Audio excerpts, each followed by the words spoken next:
Hello friends, it's me. Welcome to our space where we talk about everything. Today's a very special day because it is not just another day. It is a day that we look back at the history of our world, at what has happened in the past, and learn from the past. As the saying goes, those who cannot remember the past are condemned to repeat it. And hence this day is a reminder for all of us to go back, reflect upon everything that has happened in the past, so that we do and make the same mistakes again. And this takes me to my first story of the day. It is the story of the Holocaust. It's a dark chapter in the history of humanity.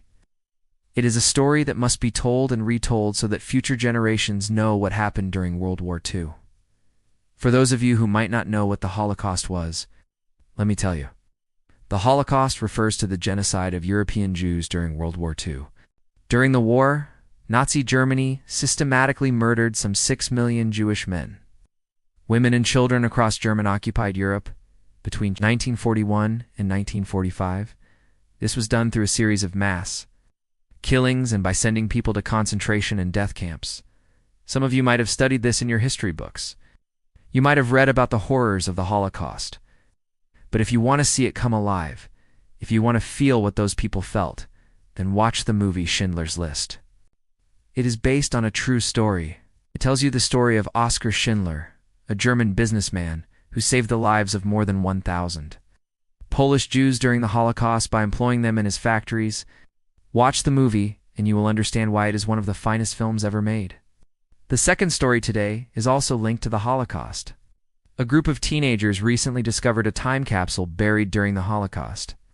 The capsule was found near the former Arbeitsdorf youth camp in northern Germany. Inside, they found personal belongings, documents and photographs dating back to the time when the camp was used by the Nazis. Things like this help us remember the victims and survivors of the Holocaust. They also remind us of the importance of tolerance and fighting against racism and anti-Semitism. Speaking of tolerance, let's take a look at how people of different faiths are celebrating this day. In Israel, thousands of people are marching from Jerusalem to the Israeli parliament in Tel Aviv. They want the government to pass a law banning conversion therapy. Conversion therapy is a controversial practice which aims to change a person's sexual orientation or gender identity. The marchers say that it is a form of torture. They want the government to ban it. This is something that other countries have already done. In 2022, the United Nations said that conversion therapy should be banned, but some countries still allow it. Some countries even encourage it. So the march in Israel is important. It is a step towards acceptance, towards creating a more tolerant society. Tolerance is key to solving many of our problems, including the problem of poverty. If we tolerate extreme levels of inequality, if we tolerate discrimination, if we tolerate hate, then we cannot expect to build a better world. We must address these issues, and one way to do that is through education. That's the idea behind the Swaha International School in Nepal. It is Asia's first school which offers free education to underprivileged children. The school was set up in 2018. Since then, it has expanded to several districts in Nepal. Today, more than 1,700 children are studying there. The idea is to give every child an equal opportunity. The school has adopted a unique teaching method. Children from different communities study together. They learn about each other's culture, learn about their similarities and differences. They learn about tolerance, and the results are amazing. There has been a drastic reduction in the number of out-of-school children in Nepal. Plus, there has also been a decline in the number of child laborers. Our next story is about a different kind of learning. It comes from South Africa, where researchers are teaching penguins to recognize themselves in the mirror. It sounds strange, but it is true. Scientists believe that self-recognition is a sign of self-awareness. And if penguins can recognize themselves in the mirror, then they will become the first avian species to do so. Scientists have been working with a group of African penguins.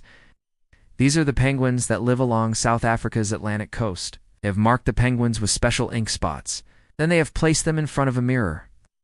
At first, the penguins were confused. They did not know what was going on. But after several attempts, they began to recognize themselves in the mirror. Today, some of them have developed self-awareness. They have started to understand that they are looking at themselves in the mirror. Experts say this discovery could help us understand how consciousness evolved on Earth. It could help us understand whether other animals are conscious or not. Our next story is about a very different kind of evolution, the evolution of cinema. Did you know that watching movies is going to be a lot more immersive soon? Yes, the experience of watching movies is about to get better. How is that? Well, thanks to technology. Sony Pictures has unveiled plans to release a new James Bond movie in a special format. The format is called ND Vision 3D. It uses 2 cameras to capture 3D images. These images are then encoded onto special lens-equipped glasses. Once the glasses are worn, the viewer will see the movie in 3D. Sony says this format will offer a much more realistic viewing experience. In fact, it will be so real that you will feel like you are inside the movie. This technology was supposed to be released in 2022, but it was delayed. Now, the format will be unveiled to the public in 2024. It will be released alongside the new format. And to kick things off, what better movie than a James Bond flick? But no matter what format the movie is released in, no matter what technology is used, nothing can replace the original experience. Nothing can replace watching movies on the big screen, sharing popcorn with your friends, watching it with your family. That feeling is irreplaceable. And that's exactly what makes our next story so sad. Cinemas are closing down all over the world. Last year, Cineworld, the world's second-largest cinema chain, filed for bankruptcy.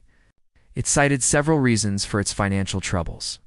One of them was the pandemic. Another one was the rise of streaming services like Netflix and Disney+. But as cinemas close down, there is good news for movie lovers in India. Indian actor Shah Rukh Khan is returning to the big screen. He will be seen in the movie Donkey. The teaser of the movie has been released. In fact, SRK himself released the teaser. On his social media page, he wrote, "Here's a New Year's gift for all the fans. Hope you like the teaser." The movie is directed by Rajkumar Hirani. It is slated to be released in December 2023. It will be interesting to see how the movie performs at the box office, especially at a time when cinemas are struggling. So that's all for today. A look at some of the most important stories of the day. Do you know what links all these stories together? Tolerance? If we tolerate inequality, then there will be poverty. If we tolerate racism, then there will be discrimination. If we tolerate injustice, then there will be inequality. Tolerance, therefore, becomes very important. And that is the lesson for today. Learn from the past, be tolerant, and build a better future. I am the host. Keep watching our space for more.